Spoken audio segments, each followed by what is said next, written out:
पाकिस्तान ने ईरान को अमेरिका का 15 नुकाती मुसवदा पहुंचा दिया है। सीनियर ईरानी हुकाम की बरतानवी खबर एजेंसी रॉयटर्स से गुफ्तगू। कहा मुज़ाकरात के लिए मकाम के इंतखाब पर बातचीत जारी है।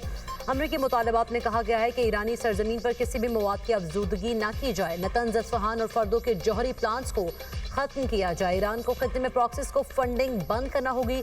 आबना हुर्मुज़ में आज़ाद मैरीटाइम जोन कायम किया जाए। मंसूबे का मकसद जंग से निकलने का रास्ता तलाश करना है। पाकिस्तान, मिस्र और तुर्किया सालसी में किरदार अदा कर रहे हैं।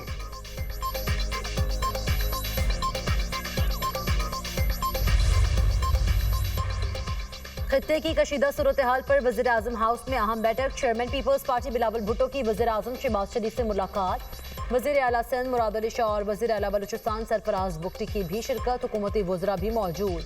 मशरिक़ वस्ता में कशीदा सूरत हाल के पेश नज़र इक़दामात पर बातचीत। मुल्क की सियासी सूरत हाल पर भी तबादला ख्याल। वज़ीर आज़म ने ईरान जंग में पाकिस्तान के किरदार पर बिलावल भुट्टो को एतमाद में लिया। वज़रा आला की वज़ीर आज़म को सूबों में स्मार्ट लॉकडाउन से मुतालिक हिकमत अमली पर ब्रीफिंग। वज़ीर आज़म शहबाज शरीफ और सदर ममलिकत की आज शाम मुलाकात होगी। खित्ते की कशीदा सूरत हाल, स्मार्ट लॉकडाउन पर बातचीत की जाएगी।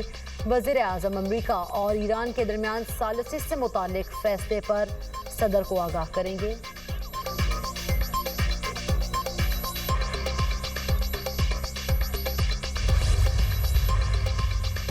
मशरिक़ वस्ता में जंग बंद कराने की कोशिशों में तेजी। पाकिस्तान बमकसद मुज़ाकरात की मेज़बानी के लिए तैयार। वज़ीर आज़म का अमरीका और ईरान की क़यादत को पैगाम। मशरिक़ वस्ता में जंग के खात्मे के लिए मुज़ाकरात के जारी अमल का खैर मकदम। मुज़ाकरात की मेज़बानी पाकिस्तान के लिए बाइसे फ़ख्र करार। वज़ीर आज़म ने कहा खित्ते और दुनिया भर में अमन व इस्तेहकाम के लिए बमानी और नतीजा खेज़ मुज़ाकरात ज़रूरी हैं। शहबाज शरीफ ने एक्स पर पैगाम में अमरीकी सदर ट्रम्प, स्टीव विटकॉफ और ईरानी वज़ीर ख़ारिजा अब्बास अराग़ची को टैग भी किया। अमरीकी सदर ट्रम्प ने वज़ीर आज़म शहबाज शरीफ का एक्स पर पैगाम शेयर कर दिया।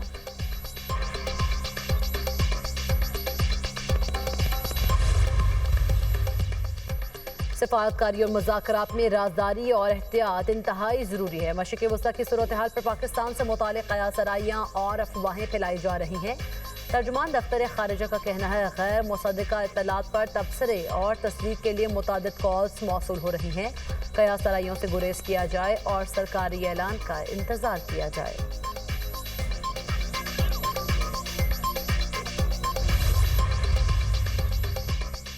वज़ीर आज़म शहबाज शरीफ का सऊदी वली अहद मोहम्मद बिन सलमान से टेलीफोनिक रब्ता। खित्ते की सूरत हाल और कशीदगी के असरात पर तबादला ख्याल। इलाकाई और आलमी अमन इस्तेहकाम सफारती कोशिशों पर भी बातचीत की गई। वज़ीर आज़म का सऊदी अरब की हिमायत का अयादा। सऊदी सलामती और खुद मुख्तारी पर हमलों की मजम्मत। कहा हमेशा और मजबूती से सऊदी अरब के साथ खड़े रहेंगे।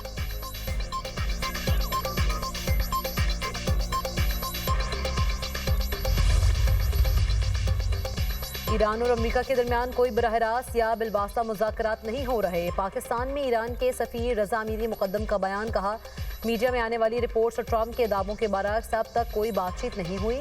सिर्फ दोस्त ममालिक दोनों फ़रीक़ैन से मुशावरत कर रहे हैं। दोस्त ममालिक कोशिश कर रहे हैं जंग के खात्मे की राह निकाली जाए।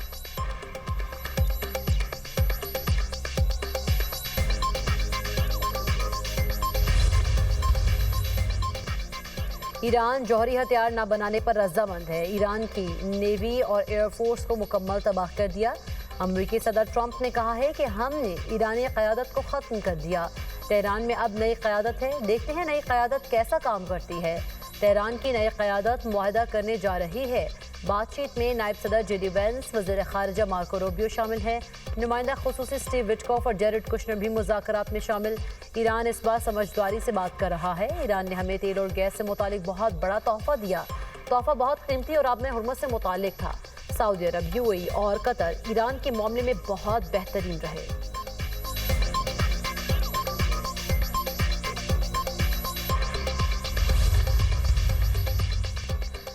अमेरिका के साथ सफारतकारी का हमारा तजुर्बा नहायत बुरा रहा। एटमी मसले पर मुज़ाकरात के दौरान 9 माह में 2 बार ईरान पर हमला किया गया।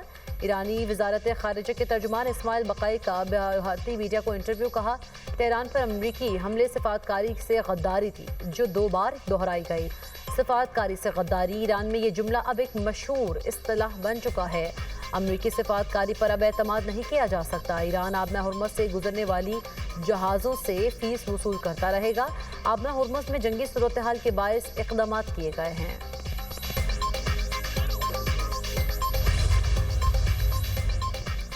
وزیر خارجہ اسحاق ڈار کی یورپی یونین کی اعلیٰ نمائندوں نائب صدر سے ٹیلی فونک گفتگو۔ ترجمان دفتر خارجہ کے مطابق دونوں رہنماؤں نے خطے سمیت عالمی صورتحال پر تبادلہ خیال کیا ہے۔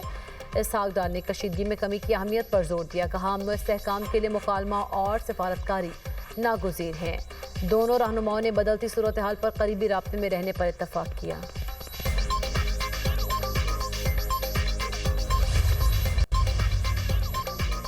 امریکہ اور اسرائیل کے ایران پر حملے، تہران میں 12 افراد شہید، 28 زخمی۔ بو شہر ایٹمی پاور پلانٹ پر بمباری۔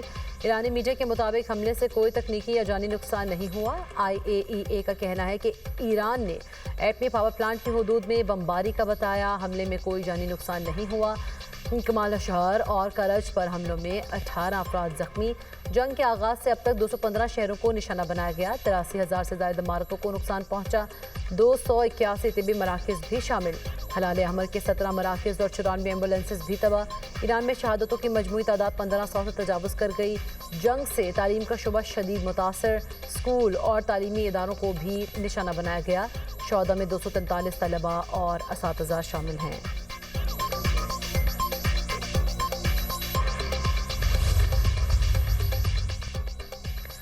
ایران کا امریکہ اور اسرائیل کے خلاف حملوں کی 80ویں لہر کا آغاز، میزائلوں اور ڈرونز کی بارش کر دی۔ آئرن ڈوم ایرانی میزائل روکنے میں ناکام۔ تل ابیب میں دھماکے، بنی براق میں 12 اسرائیلی شہری زخمی، متعدد عمارتیں ملیہ میٹ۔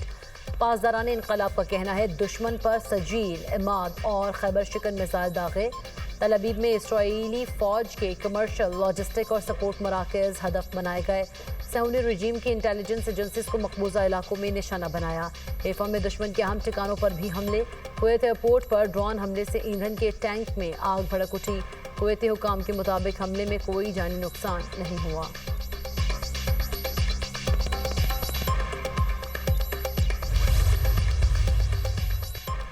وزیر اعظم کی زیر صدارت علاقائی صورتحال پر اہم اجلاس، خلیجی ریاستوں کو اشیاء خورنوش کی فراہمی، بندرگاہوں اور میری ٹائم آپریشنز کا جائزہ۔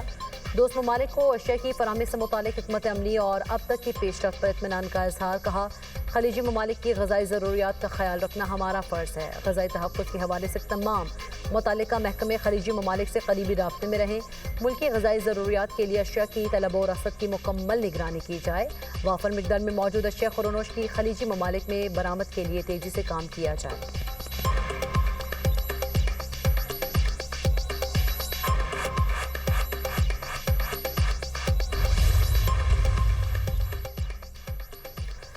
سندھ حکومت کے فیصلے کے تحت 60% سرکاری گاڑیاں گراؤنڈ کر دی گئیں۔ شرجیل میمن کا کہنا ہے ایندھن کی کمی روکنے کے لیے وفاقی حکومت جو فیصلے کرے گی لبیک کہیں گے۔ حکومت سندھ وفاقی حکومت کے تمام فیصلوں پر عمل کر رہی ہے۔ موجودہ حالات کے پیش نظر سندھ کابینہ نے 3 ماہ کی تنخواہ نہ لینے کا فیصلہ کیا۔ جمعہ کو ورک فرام ہوم کا ہونے کا فیصلہ۔ حالات مکمل طور پر قابو میں آنے تک اقدامات کرتے رہیں گے۔ وفاقی حکومت لاک ڈاؤن کرتی ہے تو سندھ حکومت مکمل عمل کرے گی۔ عوام سے اپیل ہے اگر ممکن ہو تو گھروں سے کام کریں۔ یہ کسی ایک فرد کا نہیں بلکہ سب کا مشترکہ مسئلہ ہے۔